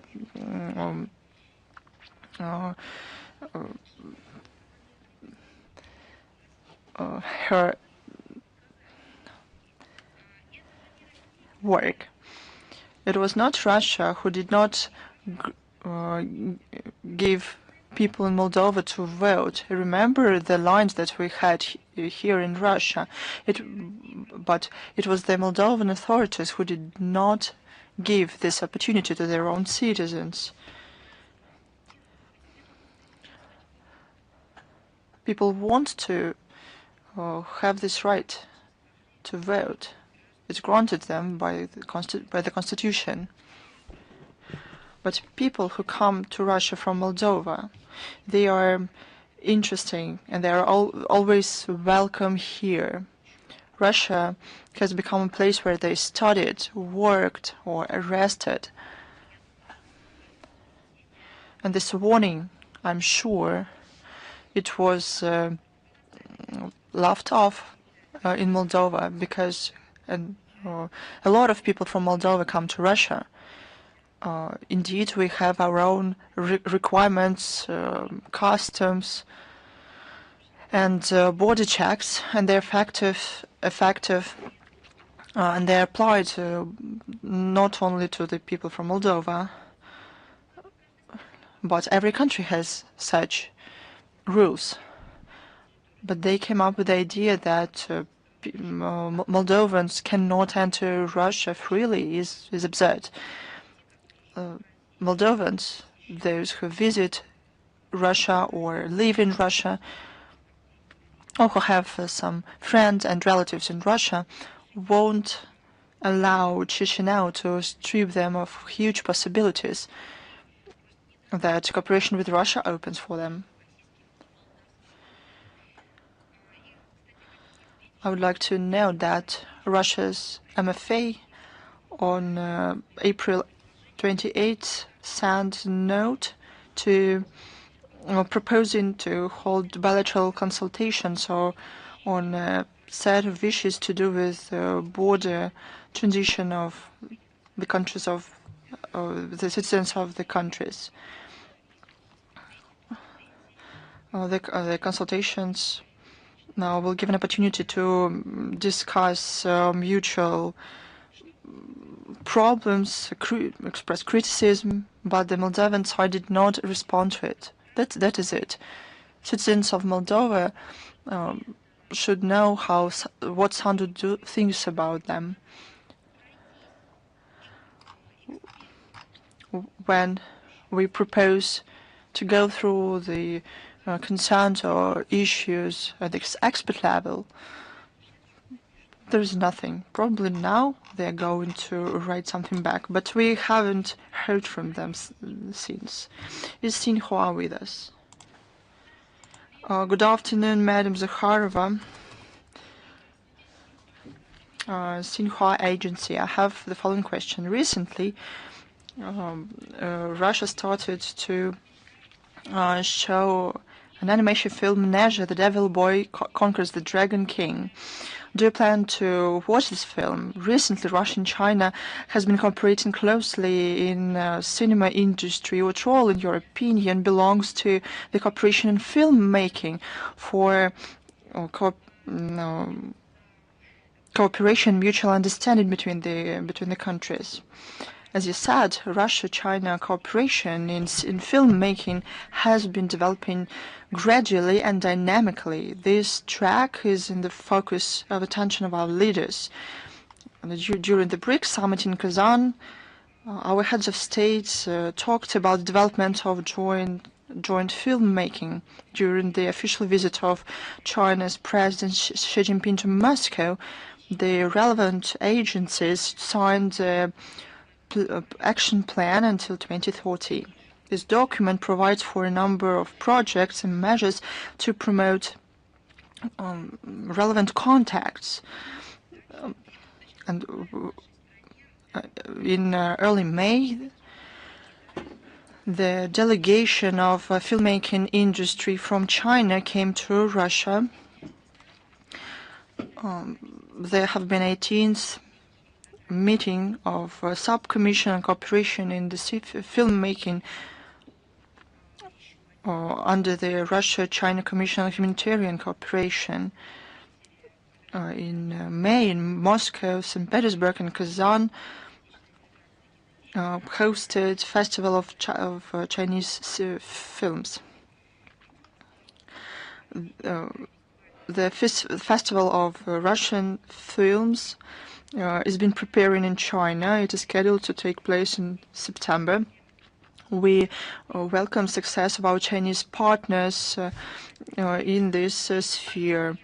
I'm going to watch if I have time for this, and I'm sure that this animation film is of high quality. And I also remember traditional cartoons in China, and I like very much old Chinese cartoons about this character, and this develops Chinese cartoons. I always watched them in pleasure when I was a child, so I think I will be glad if I watch it. I'll tell you my opinion after I watch it, and I hope that our people will like it too. I think we have to facilitate the development of filmmaking in China, given the traditions our countries have. We already have a film project scheduled. It's a very important factor to strengthen, in general, mutual understanding and friendship between our countries. I'll tell you more. This is a very good and very needed contribution to the world culture and art. Thanks to you. Is the China Media Corporation with us? Good afternoon, Madam Zakharova. We had two questions, but you answered one of them. So I'll ask you the second. Recently, the American side accused China in violating the consensus reached in China-American negotiations in Geneva. China refuses these accusations, and the American side introduced restrictions against China. How can you evaluate this kind of behavior? Many times during briefings and in statements, we have noted illegitimate and discrimination character of bans introduced by Washington all over the world, including against China. When such differences occur between major economics of the world, and it is a part of a strategy based on force. This has a lot of risks for global trade and economic relations, and creates conditions for economic recession. There's risk for China students. Some visas have been revoked for Chinese students. It's a new restriction. It's not a local solution. It's another measure in the general picture of curbing China from the US.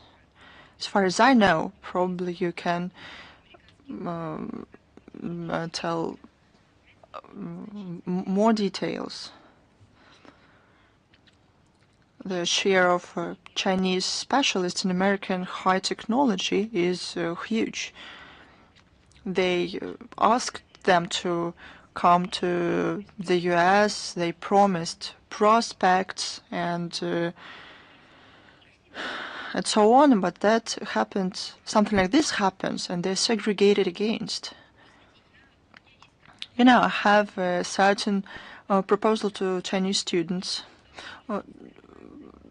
Don't get disappointed. Look at the Russian education.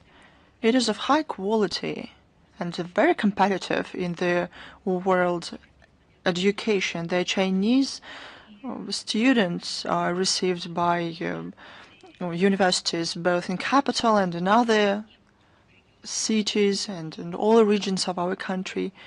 There are a lot of universities that can be interesting for them. And the knowledge that the Chinese specialists received there were used efficiently. They reached a lot in various spheres. So don't you worry and look for alternatives. We are prepared. Thank you, Madam Zakharova. Thanks to you. Is Vestia with us? Good afternoon, Madam Zakharova. We have three questions. First, how can you comment on the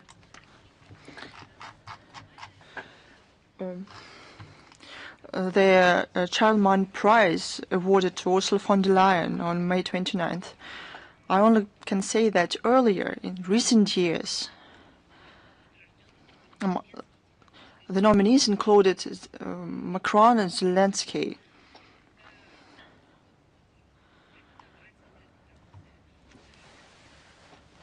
When teachers or medical workers want to continue the line of words, well, then Ursula von der Leyen works perfectly here. This award used to be given to Mitterrand or Helmut Kohl, and it was clear why they received this award. But what did Zelensky do? He destroyed its own history, country, citizens. What did Tikhanovskaya did? She traveled around countries, received support and money from them, and she spread ideas that are written for her from some other people. I'm not even going to talk about Macron. It would be a long speech. But Ursula von der Leyen, what did she do? She procured vaccines worth billions of euros. She couldn't explain and why and how she did it, and vaccines, they just disappeared, they were destroyed. The low level of EU and NATO leaders, and in this context I mean world leaders, low professional, we can see low professional qualities among them.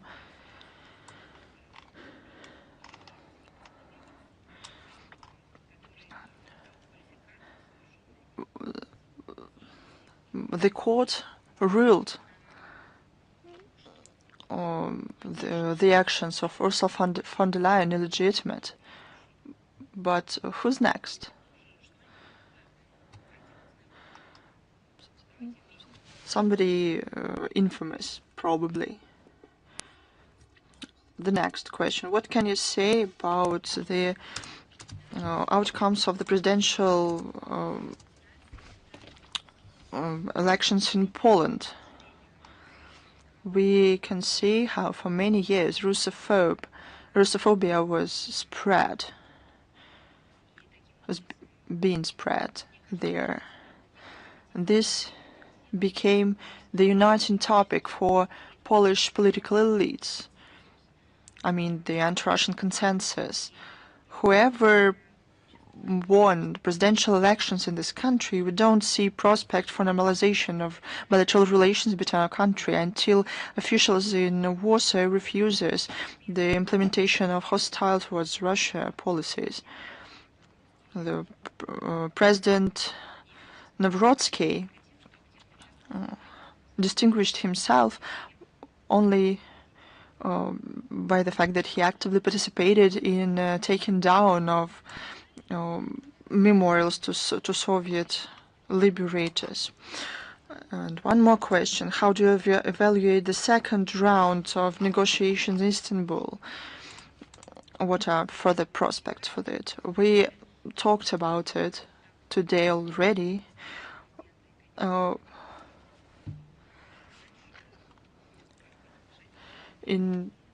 There's a team who deals with this, and we will keep you informed.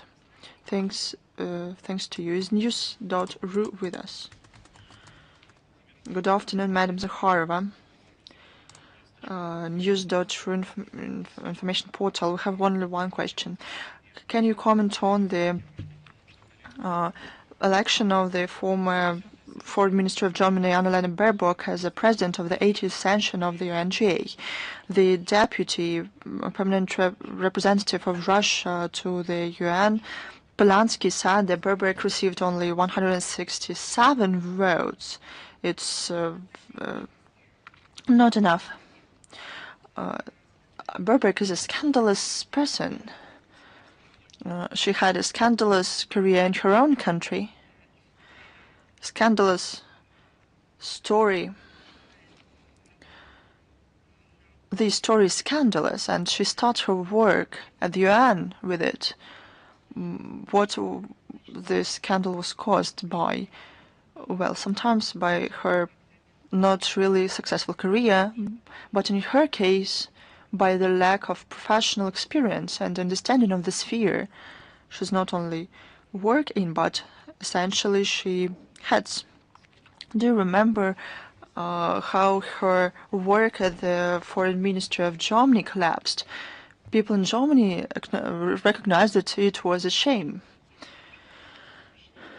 But so it's not surprising.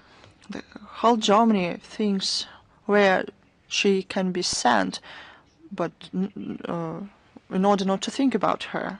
It's what they write about it. It's not my words. Unfortunately, in this regard, this high post, however more connected with ceremonial functions, is important. But I think we remember a lot of her quotes about 360-degree turn and many kilometers that separate countries in the world.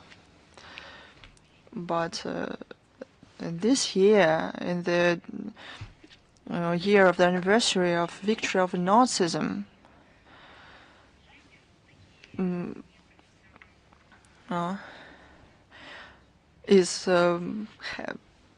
the UN is headed by such a person. All of this, unfortunately, harms the image of the United Nations. But what's more important on its work, I'll tell you one more time. The position of the President of the UN General Assembly is a ceremonial in nature. Usually it coordinates the work of the UN General Assembly. The powers are reflected in the UN Charter, so some restrictions will be placed on her work.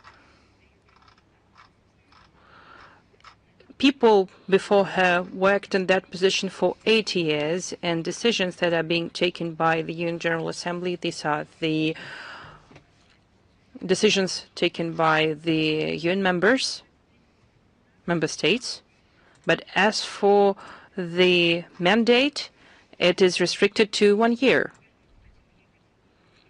That's my answer to your question. Thank you, Ms. Zakharova.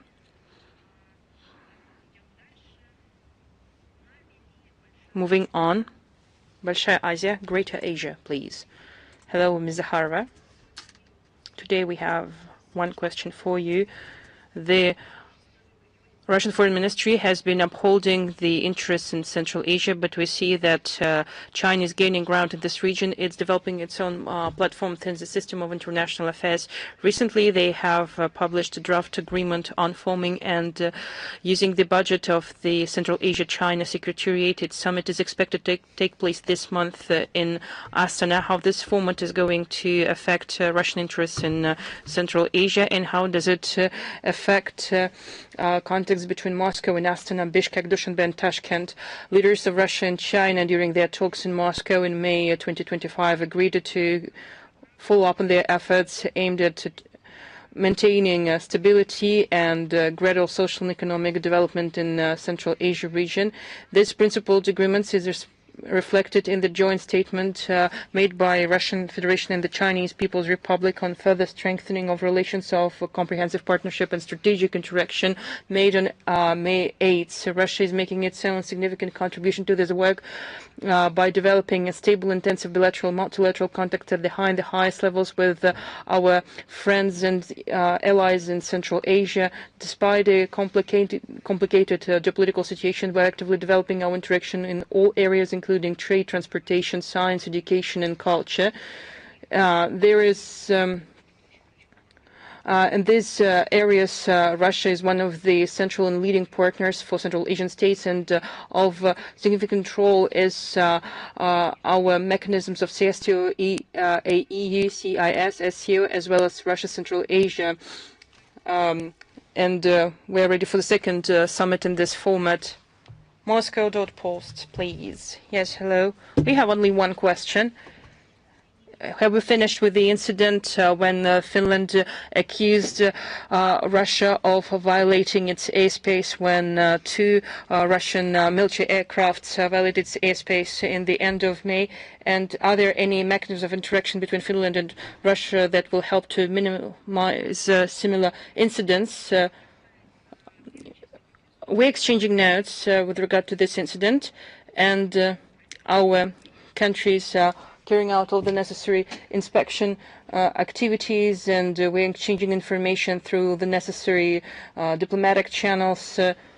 We will also send the subsequent notes and provide information with the official explanations. Thank you. After E, please. Hello, Ms. Zakharova.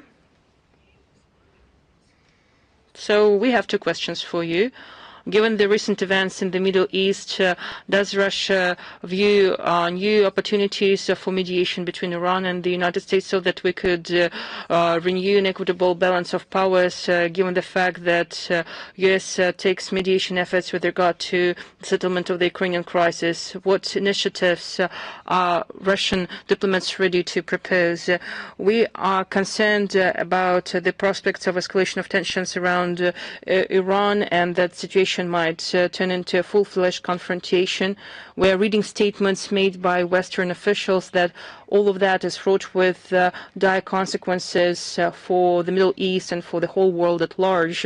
Moreover, given the global development of the global economy, unstable and smooth supplies of energy sources from the strategically important region of the Persian Gulf, sometimes you made that some responsible statements are made on striking nuclear facilities in Iran, that which could result into serious environmental consequences. It would I wouldn't like to speak on this topic, but since it's related with your question, it would affect the neighboring countries that have repeatedly voiced their concerns with regard to this issue. And given the interconnectedness and trade that is being developed between the countries in the region, it should be obvious to everyone that the settlement of the Iranian nuclear issue is only possible through diplomacy. We have certain hopes with the indirect dialogue being pursued between Washington and Tehran that could, if not raise the level of mutual trust, but could well, at least rule out a dangerous military scenario that will be dangerous for everyone. And I recall that Moscow is ready to facilitate both countries in achieving the mutually acceptable solutions. We highly value the positive assessments made by the government of Iran with regard to the contribution that our country could make in the negotiations between Iran and the United States. And it's true that our Iranian friends are also taking into account the experience of interaction that was developed during the implementation of the Iranian nuclear deal of 2015.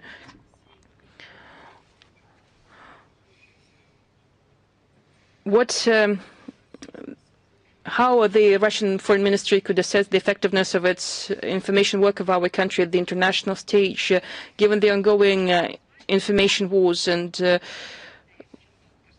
Russian media being blocked abroad? I believe that your question could result into writing a book or even writing an academic paper. We can speak so much about this issue. I can provide you so many facts, how mass media of Russia is building up its presence in various parts of the world, what persecutions and discrimination our journalists are dealing with. Probably you noticed that your colleague asked a question about the decision of the German authorities to obstruct the work of Russian journalists. I don't even know how to answer your question. I could be brief. I can say that Russian mass media and Russian journalists are doing their best when they are working under huge pressure, and they are doing their job. That's their calling. When different countries make them to stop working in this profession, when they are dealing with death threats, when they are added to sanction lists, but yet they are doing their job, whatever the circumstances are. Well, I can share information materials with you if you are writing a paper on that, and we can publish that later. As for how effective this work is, I think that these are the combined efforts made by Russian media outlets, by public figures and state figures of our country, who speak at the international platforms on so many issues like traditional values, philosophy of the future, preserving civilizational achievements. I would look at this matter widely. The Russian voice is heard all over the globe, which makes our work effective and which inspires us to work hard in implementing our course. Thank you. Thank you. Do we have other questions? Any more? If there are no questions, then I thank you all and see you next time. Wish you well.